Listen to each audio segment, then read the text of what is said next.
Beijing tells Biden admin to play by the CCP's rules.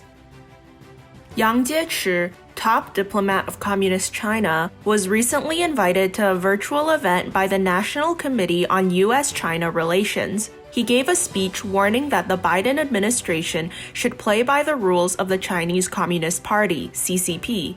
In a half-hour speech on the evening of February 1st, Yang said that the United States should stop interference in the affairs of Hong Kong, Tibet, and Xinjiang. Calling the issues regarding the three regions China's internal affairs, Yang added, "They constitute a red line that must not be crossed. Any trespassing would end up undermining China-US relations and the United States' own interests."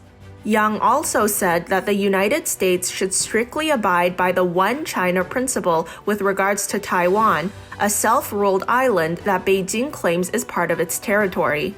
The top CCP diplomat took this chance to criticize the Trump administration, saying that its misguided policies had led the bilateral relationship to its most difficult period since the two countries established diplomatic ties. Yang called on the Biden administration to restore the China-US relationship to a predictable and constructive track of development, suggesting that policies of the Trump administration be reversed. In the past 4 years, the Trump administration confronted the CCP on a range of issues, including unfair trade practices, espionage, malign influence in the United States, security threats posed by Chinese technology, and its human rights abuses against religious minorities and Hong Kong residents. Secretary of State Mike Pompeo designated CCP's persecution of Uyghurs and other majority Muslim ethnic minorities as genocide and crimes against humanity. With regards to Taiwan, Pompeo had decided to lift restrictions on how U.S. officials should interact with their Taiwanese counterparts, which warmed the Taiwan-U.S. relationship considerably. The Chinese regime is now pressuring the Biden administration in the hopes of restarting official talks with the United States and wants to revert back to a time when the regime could continue to do business with the United States while ignoring human rights issues. What will the WHO find during the Wuhan trip? As a team of experts from the World Health Organization is in Wuhan to investigate the origins of COVID-19 virus, city residents expressed concerns that the team would not be able to conduct a full probe, given local authorities' earlier cover-up.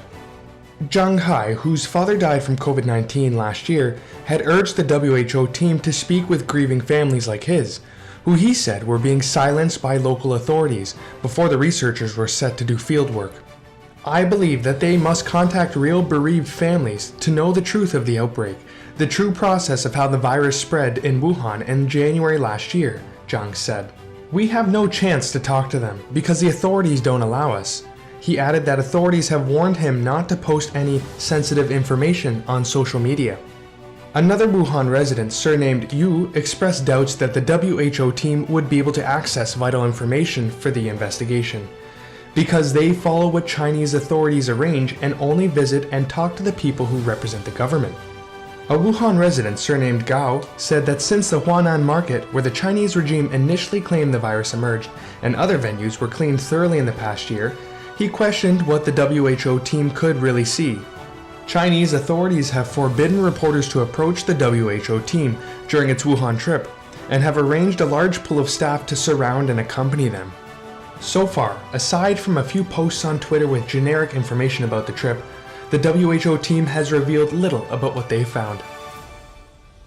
Representative Matt Gaetz, "I'd resign seat if I am honored to defend Trump." Republican Representative Matt Gaetz from Florida, an outspoken ally of President Donald Trump, said he would give up his House seat if he was asked to defend Trump at the impeachment trial scheduled to begin the week of February 8th. In an interview on the War Room podcast on February 3rd, Gaetz said some House colleagues had discussed whether they could represent Trump during the trial.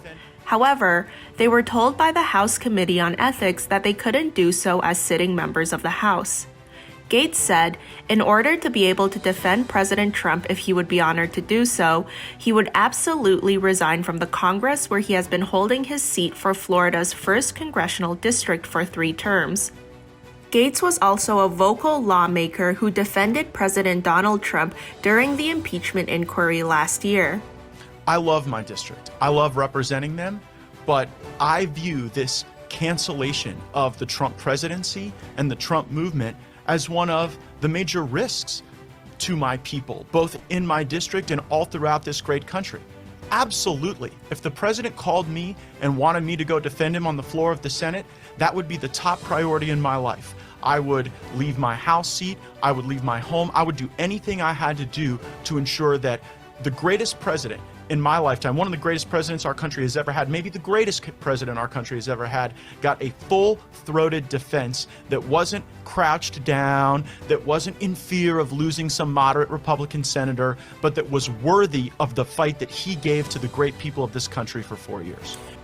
On February 2nd, attorneys for Trump and Democratic impeachment managers filed trial memorandums. The Democrat memo alleges that Trump incited a mob that breached the U.S. Capitol on January 6th by sowing doubt about the integrity of the 2020 presidential election. The memo by Trump's legal team denies the allegation and argues that the trial is unconstitutional because Trump is no longer president.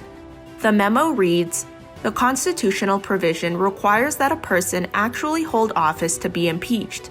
Since the 45th president is no longer president, the clause, shall be removed from office on impeachment for, is impossible for the Senate to accomplish, and thus the current proceeding before the Senate is void ab initio as a legal nullity that runs patently contrary to the plain language of the Constitution." But I'm going to say to you that besides the fact that this process is completely unconstitutional and that this is a very, very dangerous road to take with respect to the First Amendment, putting at risk any passionate political speaker, which is really against everything we believe in this country, foundation of the First Amendment.